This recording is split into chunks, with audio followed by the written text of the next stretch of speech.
Hey everyone, my name's Nekrotikk and that's Loki you can see in the photo.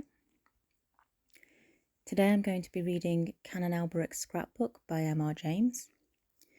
The only changes to the text that I'm going to make is I'm going to be reading the English translations of the Latin and the French.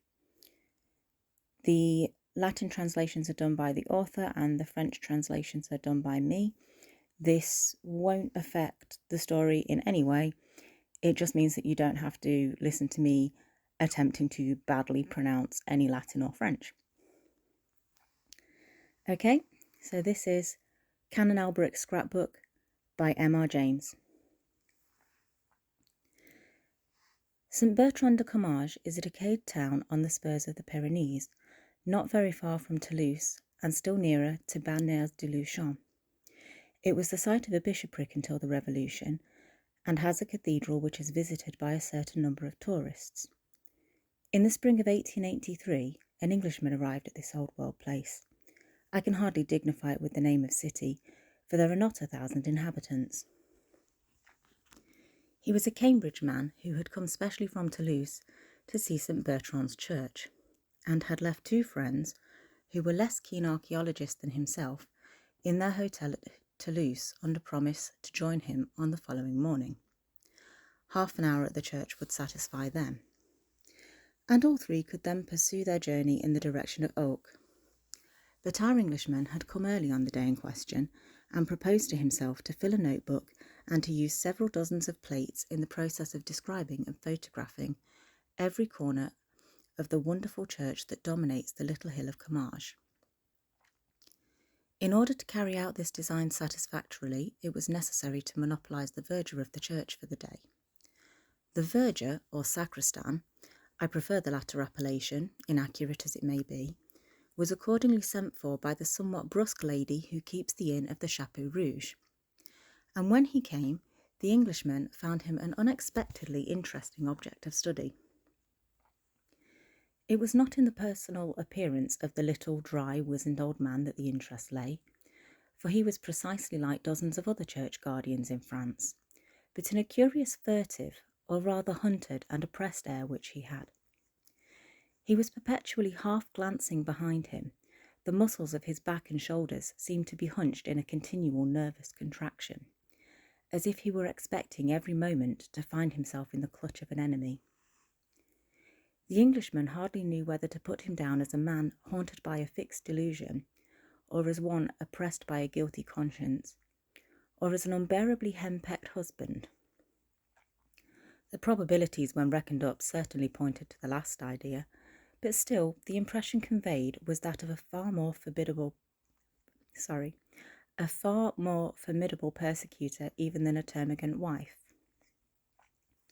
However, the Englishman, let us call him Deniston, was soon too deep in his notebook and too busy with his camera to give more than an occasional glance to the sacristan. Whenever he did look at him, he found him at no great distance, either huddling himself back against the wall or crouching in one of the gorgeous stalls. Deniston became rather fidgety after a time, mingled suspicions that he was keeping the old man from his dinner, that he was regarded as likely to make away with St Bertrand's ivory crozier, or with the dusty stuffed crocodile that hangs over the font, began to torment him. "Won't you go home?" he said at last. "I'm quite well able to finish my notes alone. You can lock me in if you like. I shall want at least 2 hours more here, and it must be cold for you, isn't it?" "Good heavens," said the little man, whom the suggestion seemed to throw into a state of unaccountable terror. "Such a thing cannot be thought of for a moment. Leave monsieur alone in the church? No, 2 hours, 3 hours, all will be the same to me. I have breakfasted, and I am not at all cold, with many thanks to monsieur." "Very well, my little man," quoth Deniston to himself. "You have been warned, and you must take the consequences." Before the expiration of the 2 hours, the stalls, the enormous dilapidated organ, the choir screen of Bishop Jean de Mauleon, the remnants of glass and tapestry, and the objects in the treasure chamber had been well and truly examined, the sacristan still keeping at Deniston's heels, and every now and then whipping round as if he had been stung, when one or other of the strange noises that trouble a large empty building fell on his ear. Curious noises they were sometimes. Once, Denniston said to me, I could have sworn I heard a thin metallic voice laughing high up in the tower. I darted an inquiring glance at my sacristan. He was white to the lips. It is he, that is, it is no one. The door is locked, was all he said, and we looked at each other for a full minute. Another little incident puzzled Denniston a good deal. He was examining a large, dark picture that hangs behind the altar, one of a series illustrating the miracles of St. Bertrand. The composition of the picture is well nigh indecipherable, but there is a Latin legend below which runs thus: How St. Bertrand delivered a man whom the devil long sought to strangle. Denniston was turning to the sacristan with a smile and a jocular remark of some kind on his lips, but he was confounded to see the old man on his knees gazing at the picture with the eye of a suppliant in agony, his hands tightly clasped and a rain of tears on his cheeks. Denniston naturally pretended to have noticed nothing, but the question would not go away from him. Why should a daub of this kind affect anyone so strongly? He seemed to himself to be getting some sort of clue to the reason of the strange look that had been puzzling him all the day. The man must be a monomaniac, but what was his monomania?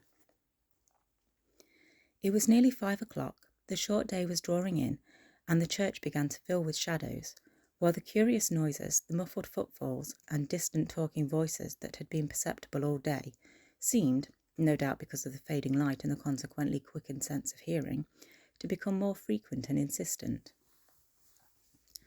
The sacristan began for the first time to show signs of hurry and impatience.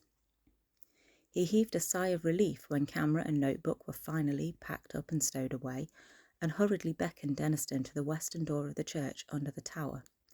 It was time to ring the Angelus. A few pulls at the reluctant rope, and the great bell Bertrand high in the tower began to speak, and swung her voice up among the pines and down to the valleys, loud with mountain streams, calling the dwellers on those lonely hills to remember and repeat the salutation of the angel to her who he called blessed among women. With that, a profound quiet seemed to fall for the first time that day upon the little town, and Denniston and the sacristan went out of the church. On the doorstep they fell into conversation. Monsieur seemed to interest himself in the old choir books in the sacristy. Undoubtedly, I was going to ask you if there were a library in the town. No, monsieur, perhaps there used to be one belonging to the chapter, but it is now such a small place. Here came a strange pause of irresolution, as it seemed. Then, with a sort of plunge, he went on. But if monsieur is a lover of old books, I have at home something that might interest him. It is not 100 yards. At once, all Denniston's cherished dreams of finding priceless manuscripts in untrodden corners of France flashed up to die down again the next moment. It was probably a stupid missal of Plantin's printing, about 1580. Where was the likelihood that a place so near Toulouse would not have been ransacked long ago by collectors? However, it would be foolish not to go. He would reproach himself forever after if he refused. So they set off.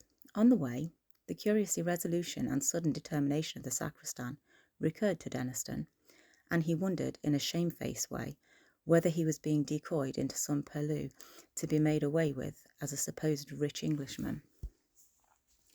He contrived, therefore, to begin talking with his guide, and to drag in a rather clumsy fashion, the fact that he expected 2 friends to join him early the next morning. To his surprise, the announcement seemed to relieve the sacristan at once of some of the anxiety that oppressed him. That is well, he said quite brightly. That is very well. Monsieur will travel in company with his friends. They will be always near him. It is a good thing to travel thus in company, sometimes. The last word appeared to be added as an afterthought, and to bring with it a relapse into gloom for the poor little man. They were soon at the house, which was one rather larger than its neighbours, stone-built, with a shield carved over the door, the shield of Alberic de Mullion, a collateral descendant, Denniston tells me, of Bishop Jean de Mullion. This Alberic was Canon of Comminges from 1680 to 1701. The upper windows of the mansion were boarded up, and the whole place bore, as does the rest of Comminges, the aspect of decaying age. Arrived on his doorstep, the sacristan paused a moment. "Perhaps," he said, "perhaps after all Monsieur has not the time." "Not at all. Lots of time. Nothing to do till tomorrow. Let us see what it is you have got." The door was opened at this point, and a face looked out, a face far younger than the sacristan's, but bearing something of the same distressing look. Only here it seemed to be the mark not so much of fear for personal safety as of acute anxiety on behalf of another. Plainly, the owner of the face was the sacristan's daughter, and, but for the expression I have described, she was a handsome girl enough. She brightened up considerably on seeing her father accompanied by an able-bodied stranger. A few remarks passed between the father and daughter, of which Denniston caught only these words, said by the sacristan: "He was laughing in the church," words which were answered only by a look of terror from the girl. But in another minute they were in the sitting-room of the house, a small, high chamber with a stone floor, full of moving shadows cast by a wood fire that flickered on a great hearth. Something of the character of an oratory was imparted to it by a tall crucifix, which reached almost to the ceiling on one side. The figure was painted of the natural colours, the cross was black. Under this stood a chest of some age and solidity, and when a lamp had been brought and chairs set, the sacristan went to this chest and produced therefrom, with growing excitement and nervousness as Denniston thought, a large book wrapped in a white cloth, on which cloth a cross was rudely embroidered in red thread. Even before the wrapping had been removed, Denniston began to be interested by the size and shape of the volume. Too large for a missal, he thought, and not the shape of an antiphona. Perhaps it may be something good after all. The next moment the book was open, and Denniston felt that he had at last lit upon something better than good. Before him lay a large folio, bound perhaps late in the 17th century, with the arms of Canon Alberic de Mauleon stamped in gold on the sides. There may have been 150 leaves of paper in the book, and on almost every one of them was fastened a leaf from an illuminated manuscript. Such a collection Denniston hardly dreamed of in his wildest moments. Here were 10 leaves from a copy of Genesis, illustrated with pictures which could not be later than AD 700. Further on was a complete set of pictures from a Psalter of English execution, of the very finest kind that the 13th century could produce.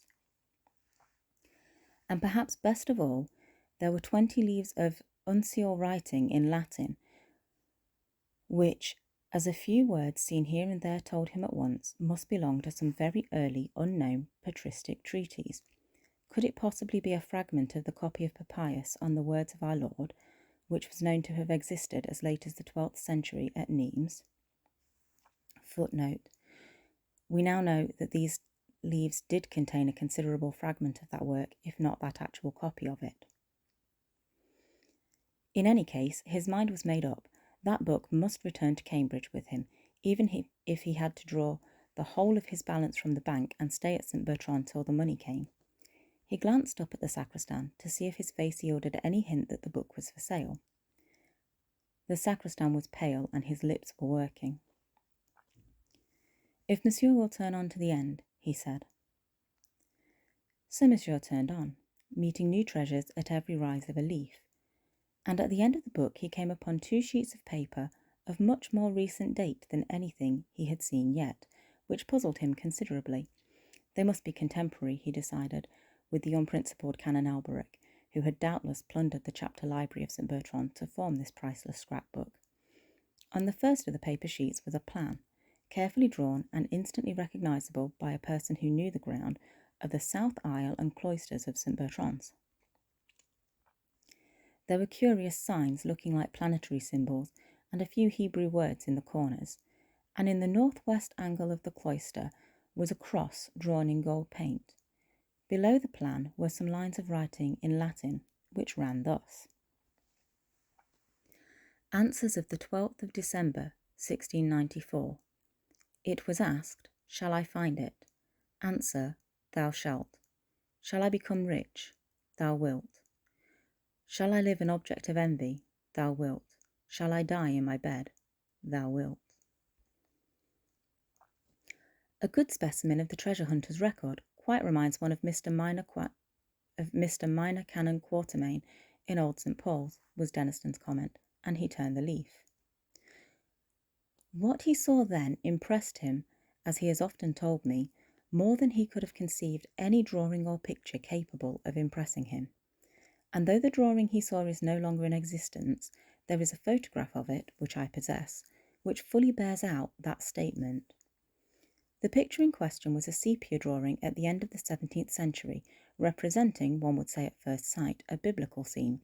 For the architecture, the picture represented an interior, and the figures had that semi-classical flavour about them which the artists of 200 years ago thought appropriate to illustrations of the Bible. On the right was a king on his throne, the throne elevated on 12 steps, a canopy overhead, soldiers on either side, evidently King Solomon. He was bending forward with outstretched sceptre in attitude of command. His face expressed horror and disgust, yet there was in it also the mark of imperious command and confident power. The left half of the picture was the strangest, however. The interest plainly centred there. On the pavement before the throne were grouped 4 soldiers, surrounding a crouching figure which must be described in a moment. A 5th soldier lay dead on the pavement, his neck distorted, and his eyeballs starting from his head. The 4 surrounding guards were looking at the king. In their faces the sentiment of horror was intensified. They seemed, in fact, only restrained from flight by their implicit trust in their master. All this terror was plainly excited by the being that crouched in their midst. I entirely despair of conveying by any words the impression which this figure makes upon anyone who looks at it. I recollect once showing the photograph of the drawing to a lecturer on morphology, a person of, I was going to say, abnormally sane and unimaginative habits of mind. He absolutely refused to be alone for the rest of that evening, and he told me afterwards that for many nights he had not dared to put out his light before going to sleep. However, the main traits of the figure I can at least indicate. At first, you saw only a mass of coarse, matted black hair. Presently it was seen that this covered a body of fearful thinness, almost a skeleton, but with the muscles standing out like wires. The hands were of a dusky pallor, covered like the body with long, coarse hairs and hideously taloned. The eyes, touched in with a burning yellow, had intensely black pupils and were fixed upon the throned king with a look of beast-like hate.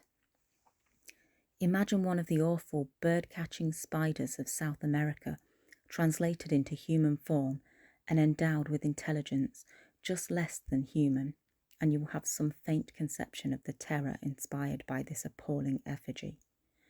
One remark is universally made by those to whom I have shown the picture.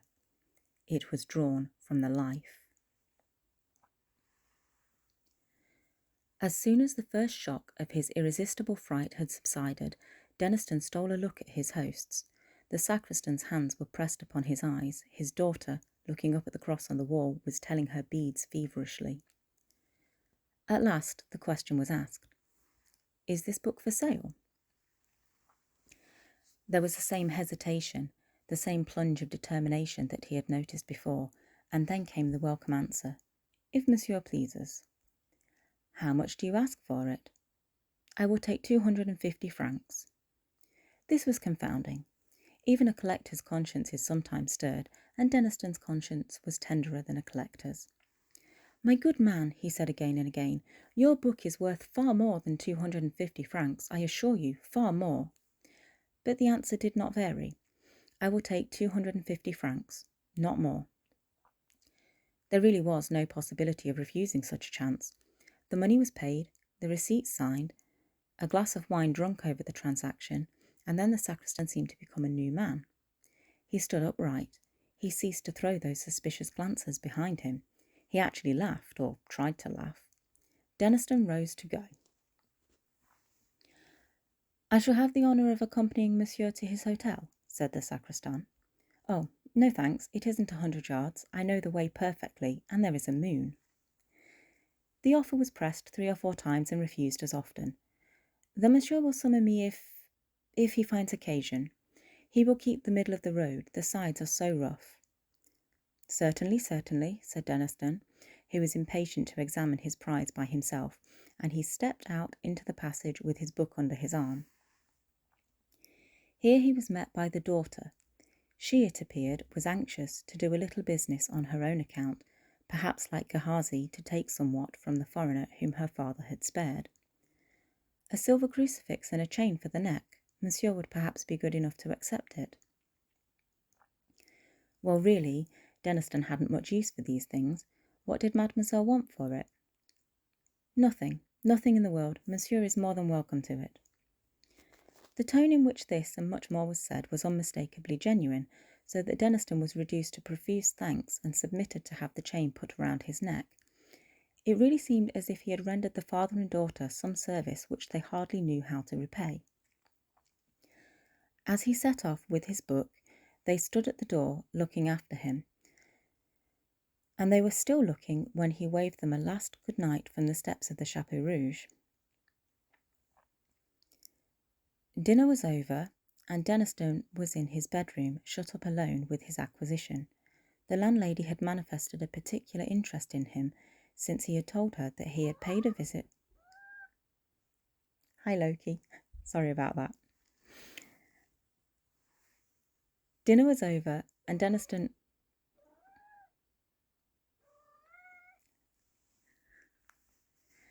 Loki just wants to interrupt.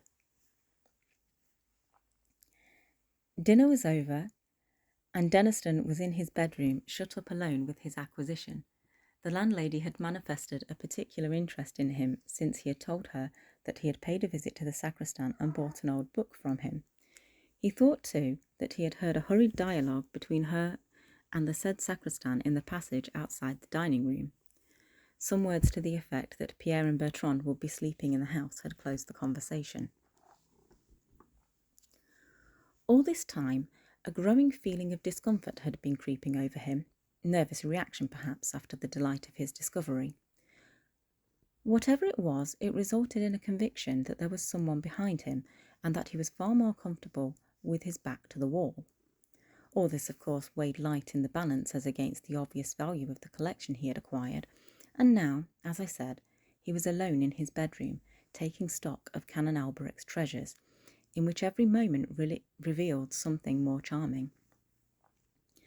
Bless Canon Alberic, said Denniston, who had an inveterate habit of talking to himself.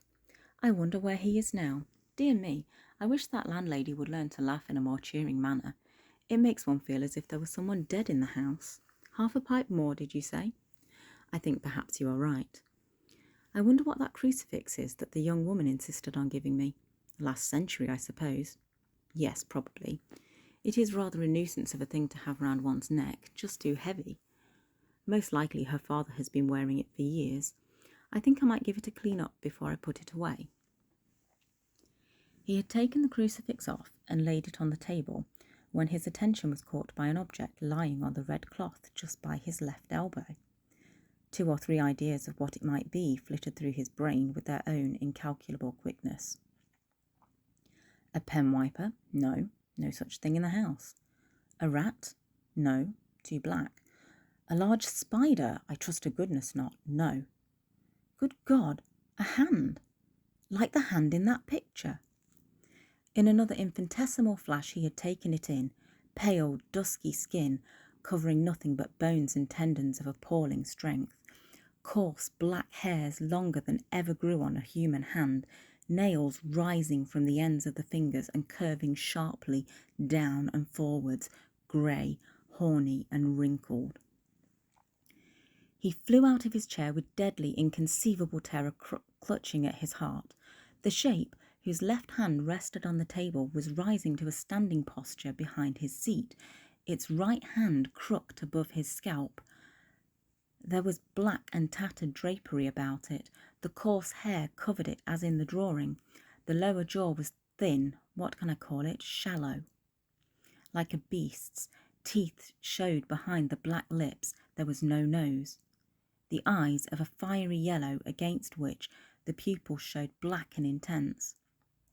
And the exulting hate and thirst to destroy life which shone there were the most horrifying features in the whole vision. There was intelligence of a kind in them, intelligence beyond that of a beast, below that of a man. The feelings which this horror stirred in Denniston were the intensest physical fear and the most profound mental loathing. What did he do? What could he do? He has never been quite certain what words he said, but he knows that he spoke, that he grasped blindly at the silver crucifix, that he was conscious of a movement towards him on the part of the demon, and that he screamed with the voice of an animal in hideous pain. Pierre and Bertrand, the two sturdy little serving men who rushed in, saw nothing but felt themselves thrust aside by something that passed out between them, and found Denniston in a swoon. They sat up with him that night, and his two friends were at St. Bertrand by 9 o'clock the next morning. He himself, though still shaken and nervous, was almost himself by the time,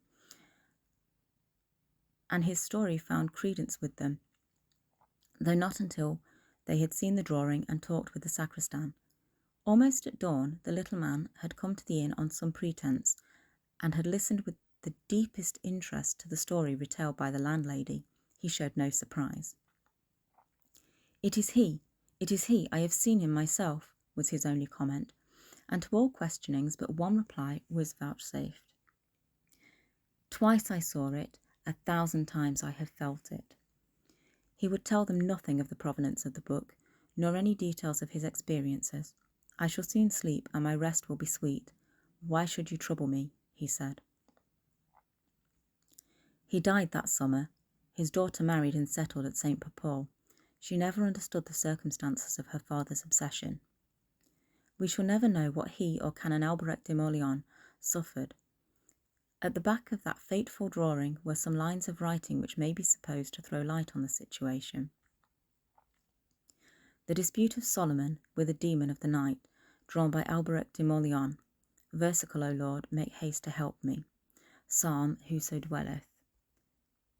Psalm 91. St. Bertrand, who put his devils to flight. "Pray for me, most unhappy. I saw it first on the night of December 12th, 1694. Soon I shall see it for the last time. I have sinned and suffered, and have more to suffer yet." December 29th, 1701. The Gallia Christiana gives the date of the canon's death as December 31st, 1701. In bed of a sudden seizure. Details of this kind are not common in the great work of the Samathani. I have never quite understood what was Denniston's view of the events I have narrated. He quoted to me once a text from Ecclesiasticus. "Some spirits there be that are created for vengeance, and in their fury lay on sore strokes." On another occasion he said Isaiah was a very sensible man. Doesn't he say something about the night monsters living in the ruins of Babylon? These things are rather beyond us at present. Another confidence of his impressed me rather, and I sympathised with it. We had been last year to Comminges to see Canon Alberic's tomb. It is a great marble erection with an effigy of the canon in a large wig and soutane, an elaborate eulogy of his learning below. I saw Denniston talking for some time with the vicar of St. Bertrand's, and as we drove away he said to me, "I hope it isn't wrong. You know I am a Presbyterian, but I believe there will be saying of Mass and singing of dirges for Alberic de Morlian's rest." Then he added, with a touch of the northern British in his tone, "I had no notion they came so dear." The book is in the Wentworth collection at Cambridge. The drawing was photographed and then burnt by Denniston on the day when he left Comminges on the occasion of his first visit.